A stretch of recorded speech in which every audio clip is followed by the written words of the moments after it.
Hello, I'm Ginevra Castellano from Uppsala University, and today I'm going to talk about trustworthy human-robot interactions and what it means to build social robots for good. And I'm going to show you examples from different applications.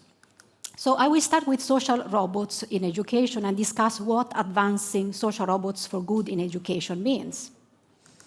So social robots have shown promising results in education, for example, facilitating children's learning of STEM, second language learning, reading, just to name a few, to support parents or teachers at home or in the classroom.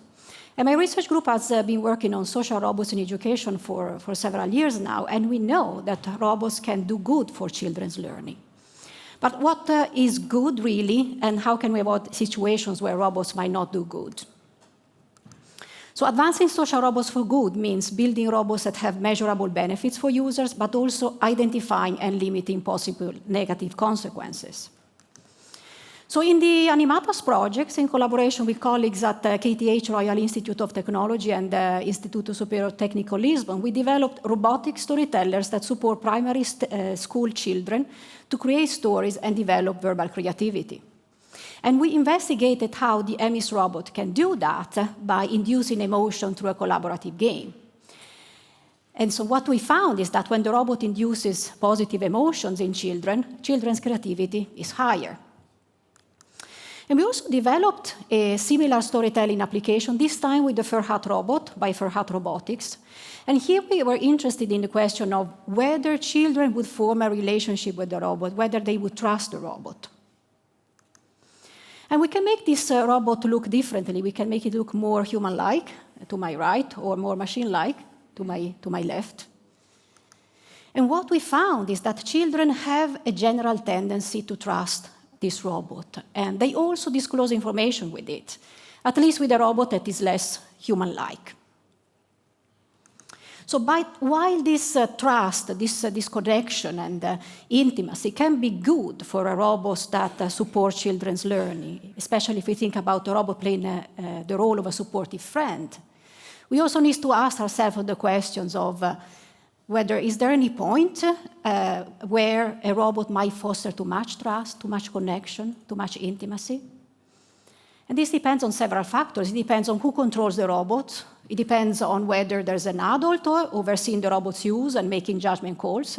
It depends on the robot's abilities to be transparent and to explain clearly what it can and cannot do. It depends on the data that the robot's dialogue abilities are trained with. And these are questions that are important to consider in all AI and technology in their development. But the difference with social robots is that they have a physical body and therefore a higher agency and also a higher chance to affect how we behave and think as humans. So possible negative consequences should be considered more carefully.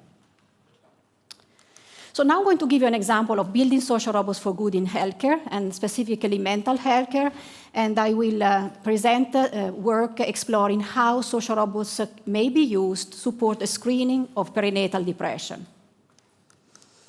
But first of all, what is perinatal depression? Perinatal depression is a mental health disorder with high societal costs, which affects as many as 20% of women, either during pregnancy or after childbirth.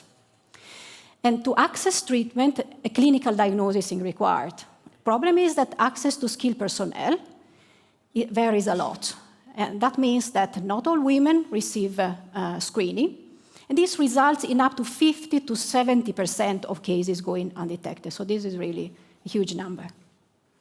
So we're interested in investigating questions of whether a Furhat robot could be used to raise awareness of perinatal depression in women and also to support clinicians in the screening of it. And we investigated this question by conducting research at the boundaries of different disciplines: human-robot interaction, perinatal depression, sociology of law, and gender studies. And we conducted a series of interview studies to gather different stakeholders' perspectives on the use of social robots in perinatal depression screening. So we interviewed psychiatrists, we interviewed perinatal depression experts, gender scholars, and mothers with previous perinatal depression experience. So I'm going to give you a quick overview of what mothers with previous perinatal depression thought. And we can see that the attitudes are very different. So some women thought that robots playing the role of supporting clinicians during this screening would be good because they feel like they would open up more with the robot compared to a human, as they would feel like they would avoid human judgment. Others thought that robots would be good to raise awareness of perinatal depression, both within and outside of the medical institution, whenever there's lack of information or lack of healthcare personnel. But robots should be used to support and not replace clinicians. So somewhere there should always be some form of human oversight in the process. And some opinions were also quite negative. Some women, for example, cited fears of feeling abandoned by the healthcare systems. So we can see that there's a great diversity in attitude. There's an ambivalence in what women with previous experience of perinatal depression think. And we also need to ask important questions such as, are there goods that are in conflict here? So what might be good for a certain patient might not be good for another one. What might be good for the healthcare system, what might be good for clinicians may not be good for patients. So there are several important questions here to be asked about whether and how we can ethically integrate robots in the screening of perinatal depression. So how can we use robots to support clinicians without replacing or reducing the number of humans? And I'll end with the different application areas, autonomous vehicles. We have talked a lot about this in the last few days. So here the question is, how can we build trustworthy autonomous vehicles? In the EU-funded SimAware project, we are using participatory design methods to gather people's views on what characteristics autonomous vehicles should have in order to be perceived as trustworthy. And here we refer to the EU ethics guidelines for trustworthy AI, which identifies 7 key requirements to achieve AI that is trustworthy, so AI that is ethical, lawful, and robust. And in this work, we're specifically interested in the requirement of human agency and oversight. And particularly in this question, so what level of autonomy should the vehicle have? So what do people think about it?